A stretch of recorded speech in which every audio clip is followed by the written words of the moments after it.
Hi, everybody. Thanks for having me today.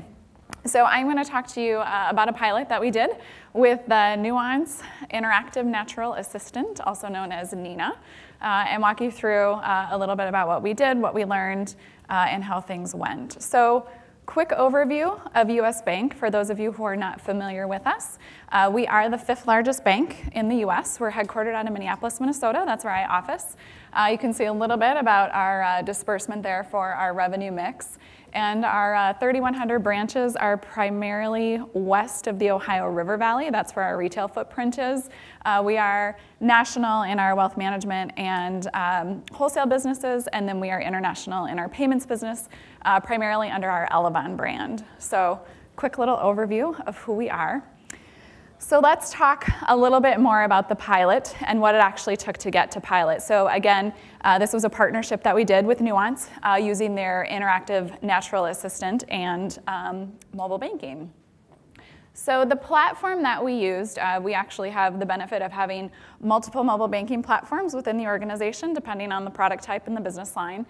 The one that we used is specifically designed for credit cards and credit card servicing. The reason that we have it is because we have a very large co-brand business. So if you have the Harley-Davidson Visa card or you have the REI Visa card, you primarily think of your relationship as being with them and not necessarily as being with US Bank. So we have this platform that we can rebrand for each of our card portfolios. So also makes it very easy for us to do tests on. So we use that platform. We integrated the Nina SDK into one of our apps. And really the only work that we as US Bank had to do, aside from helping figure out some of the languages and the grammars that were going to go into it, was design the placement of where that Nina dialog box was going to go within the mobile app, which I will show you in a minute. And also the little microphone icon. So when Nina was not active, there was a little microphone that showed up. All you had to do was tap it, and then you could start interacting with the assistant.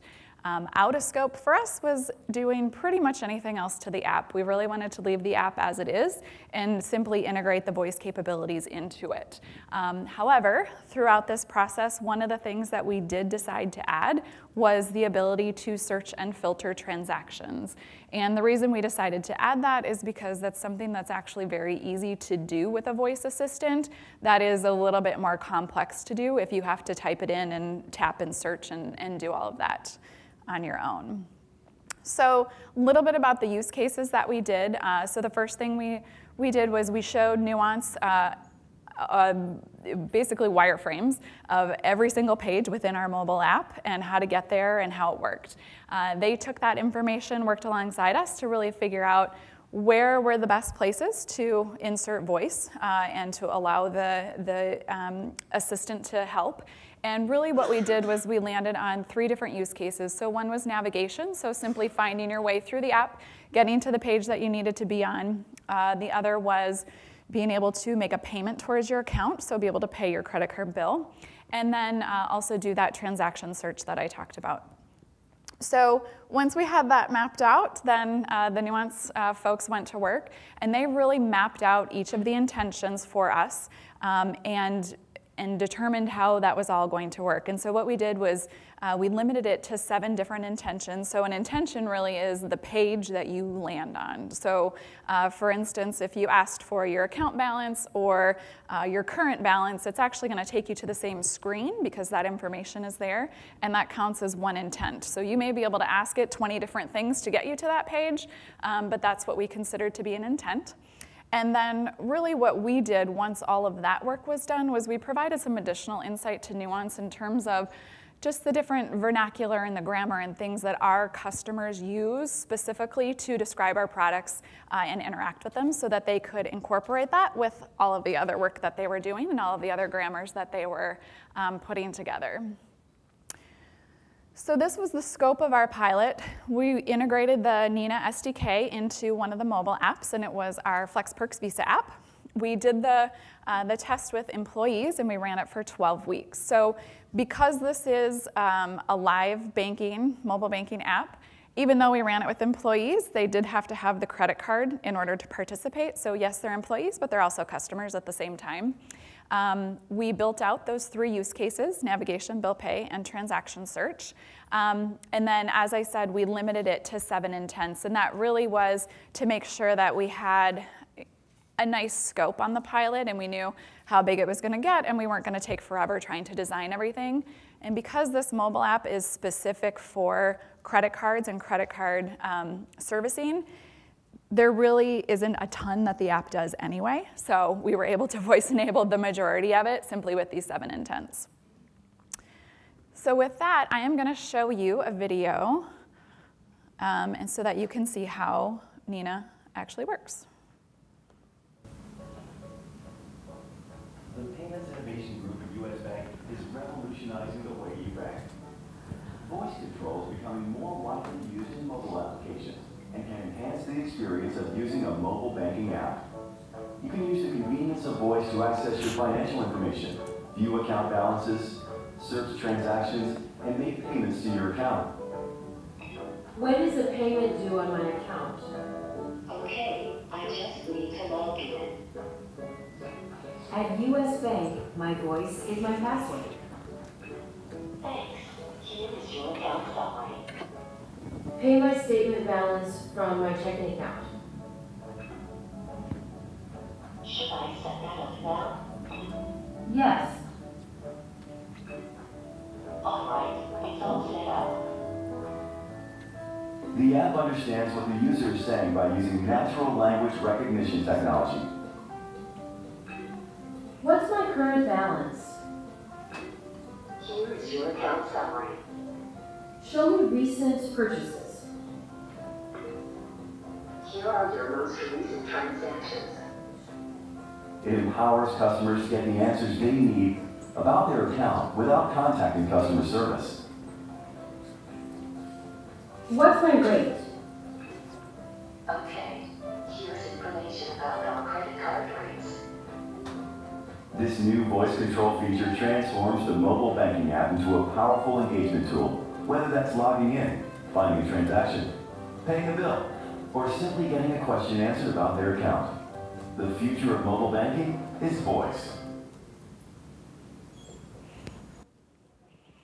Okay, so I'm going to go ahead and show you a few of the screens a little bit more up close. So this was what our screen looked like. What you see in red there is the dialog box that we designed alongside Nuance and integrated into the app. You see a small little hamburger screen right above the middle of that. If you were to swipe up, what it does actually, it's a little help screen, so it will show you all of the different things and different questions that you could ask. And depending on where you are at within the app, those things are actually going to be different. So if you're on the bill pay screen, the hints are going to have to do with paying a bill. If you're on the transaction screen, it's going to have to do with doing a transaction search. This is what some of the basic navigation screens showed, and how I talked about intent. So we had account summary, information about rates, getting a personal ID. So these were 3 of the specific intents that we designed for. With transaction search, the little microphone that I was talking about before, that's a picture of that. So we went through multiple iterations of what that should look like, and that was the cleanest design that we came up with. And so there, if you decide that you need to enable Nina at any point in time, you simply touch the microphone, and Nina then comes to life, and you can ask any question that you might need. And then this was bill pay. So you saw in the video where she provided the longer command to Nina where she said, pay my statement balance from my checking account. So you can give it a nice long command like that. It knows the things to pull out to pay that bill. Or you could have said, I want to pay my bill. And then it would take you to the bill pay screen and ask you what account you wanted to pay it from. You could say, I'd like to pay it from my checking account. And then Nina would prompt you for the amount that you wanted to pay. So we'll also walk you through step by step if you're not comfortable giving that longer command and providing it all of the information. So some of the pilot goals that we had, really what our learning objectives was pretty basic, right? One was simply to test the accuracy as to how well this was actually going to work and the viability of being able to offer voice as a solution within mobile banking. And then just as important as whether or not it worked was whether or not it was something that our customers actually enjoyed. So we really needed to understand the customer experience piece of it and really get a feel for what were the benefits, what are any potential drawbacks that the users actually perceived in using the technology. And the reason that that's so important to us is that being in innovation and testing new things and trying out new things, we know that it doesn't matter how great and wonderful a technology is. If your customers refuse to adopt it and refuse to use it, it doesn't do you a whole lot of good. So the qualitative feedback for us was just as important as the quant. And so we were able to get the quantitative measurement from Nuance, so they were able to provide that for us. And then the qualitative, so the pilot itself ran for 12 weeks. We did a survey for 10 of those weeks. So we let people the first couple weeks just download the app, use it, get comfortable with it. We didn't provide any instruction at all on how to use it because we simply wanted to know if people could figure this out on their own without us having to tell them exactly what it is that they needed to do. But then we did measure weekly in terms of whether or not people were engaging, whether or not it was getting easier for them to use, what their experiences were. And then we did a final survey at the end of the pilot, obviously, to get their overall experience. So when we look at results, these were our quantitative results. So 45% of the time that folks went into the app, they actually invoked Nina. We quite honestly didn't have a benchmark for this because we weren't sure how often people were going to want to interact with Nina. Again, these are, even though they're employees, they're real customers. They were using the app to service their credit card, so they didn't always need to use the voice feature every time they were in there. But when they did, they were just over 5 inputs per session.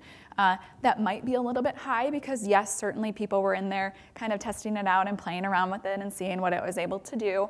But we did see that kind of trail off once people were in the pilot a little bit longer. It normalized for us.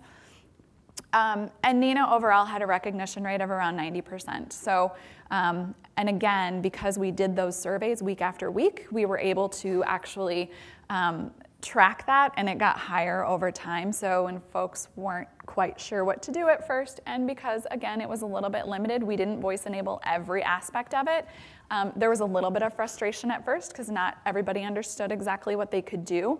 But over time, once they really understood what the limitations and what the capabilities were, it did go up over time. And then this is just some of the other info. So you can see the primary way that folks were interacting was through voice. They did have the option of typing as well. So when you tapped on that dialog box, if you didn't want to speak, you could type in, and Nina would still respond and take you to where you needed to go. And then with the qualitative results, this is really what we saw. So 87% of folks said app overall works great. And over 75% said that having voice really did enhance their experience, and that they were happy overall with their ability to use voice and the way that it performed for them within the mobile app. I also have a few quotes for you. So these were some of the things that folks said directly to us. So I thought this would be a great innovation, and I was not disappointed. It was able to distinguish what I wanted to do easily in various noise conditions. It was so simple to use. So this was another thing that was important to us because we really wanted to make sure that it was going to work for people when they needed and wanted to be able to use it. So if you could only use it in a really quiet room, probably not the best user experience. So we did get a lot of folks anecdotally that told us that they used it, in the airport, they used it at work, they used it different places, and they were still able to have success with that. A lot more responsive than I expected, had difficulty with a few tasks, but really good overall. And some of this goes back to as folks were trying to get comfortable with it, it didn't always work perfectly for them.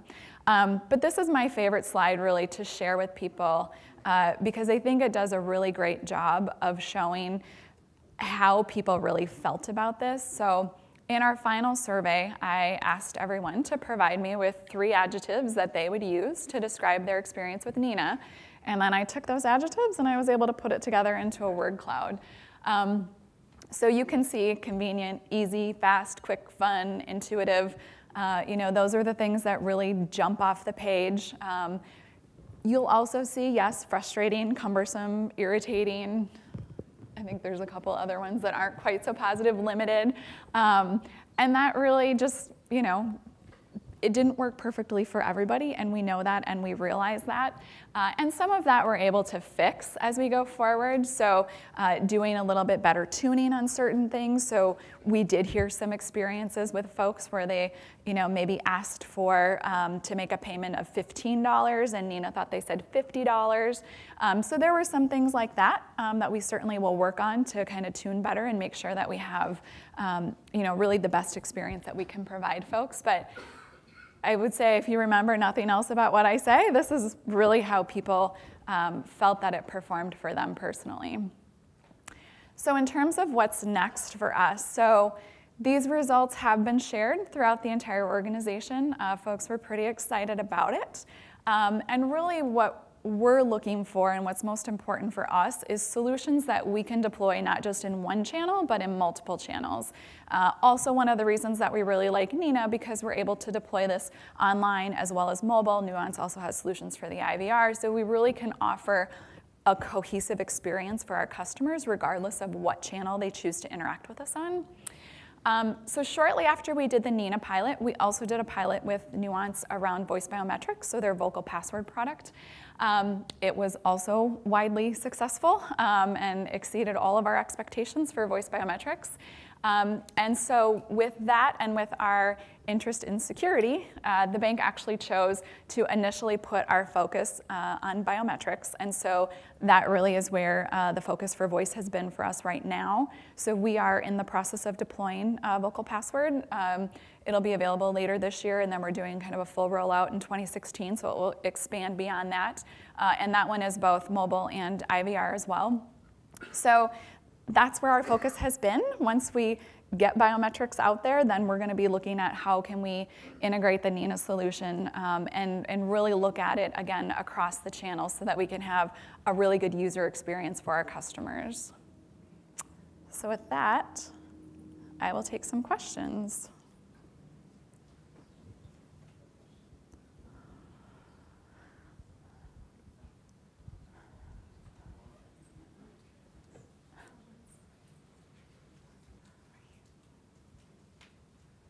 Hi, Simon Malik, TD Bank. Just had a quick question for you. When you marketed it to your users for the pilot, was it positioned as voice, or how was it marketed? Was it marketed as help, or was it marketed as more of a voice, enabled help?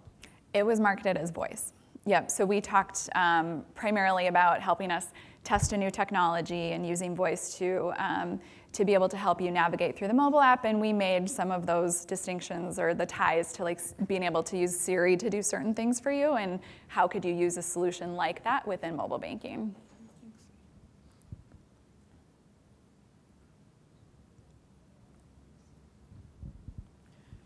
Hi, I had a question about just the use cases or where the customer was actually using this. The video gave an example of the customer in a store and seeing how much they can afford. I mean, did your customers have any concern about speaking like, hey, am I going to ruin my credit by doing this? Those kinds of questions. Or like, hey, can I actually afford this? And it says, no, you should stop spending. I didn't know was it at the store, or was it mostly at home? But if it's at home, then wouldn't they be online anyway? I was trying to figure out where they were actually using it. Yeah, and so to the part of what you said in terms of would we tell them not to spend something because they're close to their credit line, we did not enable Nina to offer that type of advice. It really was, here's information that we can show you about your account. The majority of folks were using it at home and in the car, actually. So maybe not quite so safe because you still had to log in, but folks were using it in the car, which was actually interesting for us to get that feedback. But what we heard was, well, it's actually, it's when I have time because I'm not doing anything else, so why wouldn't I do it in the car? Yeah, right. Well, you should be driving and paying attention, but can't guarantee that they're doing that. And it was primarily at home, and it was those instances of, and I'm doing something in mobile banking, I need to check something quick, let me go in and look at it. Is the use case in the store realistic? Maybe, maybe not. Probably not. Do you have I a had question? two questions. One was, you mentioned your 90% accuracy. How was that established? So that was the reporting that we got back from Nuance. So they were able to track every time there was an interaction with Nina, and then where it ultimately went. And so as part of that interaction and that tracking, they actually captured exactly what somebody said and then where it ultimately took them. So we could even tell if somebody said something and it took them to the wrong place. We were able to track that as well. So I guess you also got to see the questions that they asked that you didn't have answers for. Yes, we did. And if somebody asked something specifically of Nina and we didn't have an answer for them, or Nina didn't know what the answer was because we didn't program it, we had a default of where it took them to the customer service page and asked them to please call customer service if they had a question that we couldn't help them with. Right, and something else kind of prompted me to ask this question. So people were using it in the car. Did you think about having it give specific answers by voice coming back? So when people were saying, what's my balance, did you think about having it talk back, say, yes, your balance is going to be negative after you buy those books? We did. Yes, we did. So one of the reasons that we did not do that specifically within the pilot was because, again, we were trying to limit what it is that we were programming for. So we didn't want to give or have Nina have to give specific answers around what the account balance was, when the due date was, things like that. So we had more of a catch-all. And then there's been a lot of debate in terms of whether or not that's something that we actually want to provide, because if you are using it in a public place, you might not want other people to overhear what your balance is, what your transactions are. So it's one of those things where we really have to decide going forward if that's information that we're willing to allow Nina to speak publicly or not. Yeah. Thank you. Mm-hmm.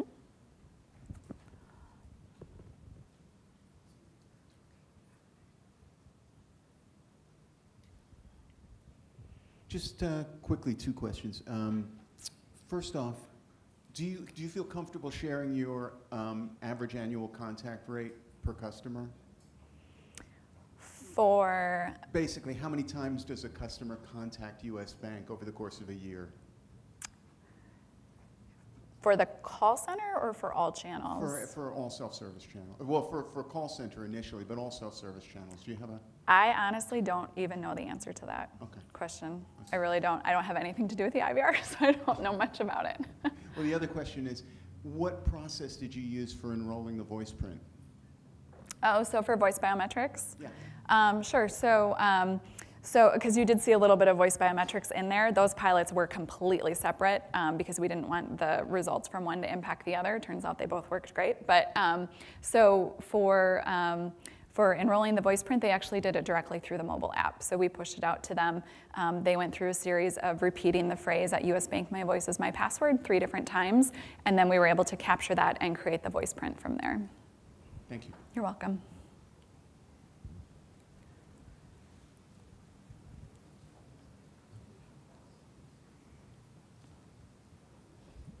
That was an excellent presentation.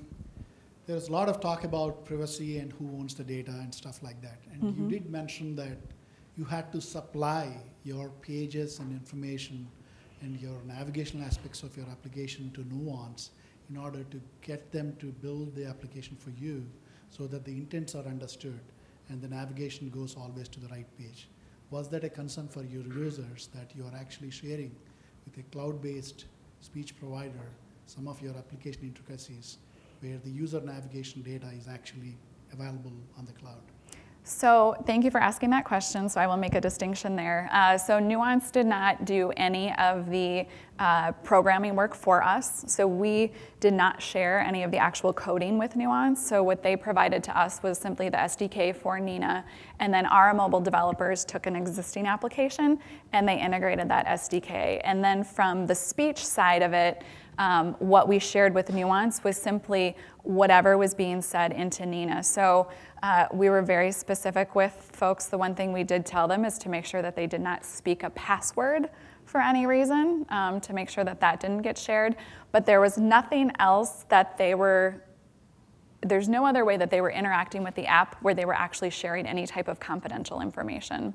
And so it wasn't a concern. So yes, information security was involved in the whole process, but it wasn't a concern So for then us. how are intents interpreted, meaning that, when you have multiple queries pointing to the same page, a speech recognizer is not capable of giving you that information that, okay, these things belong to the same page.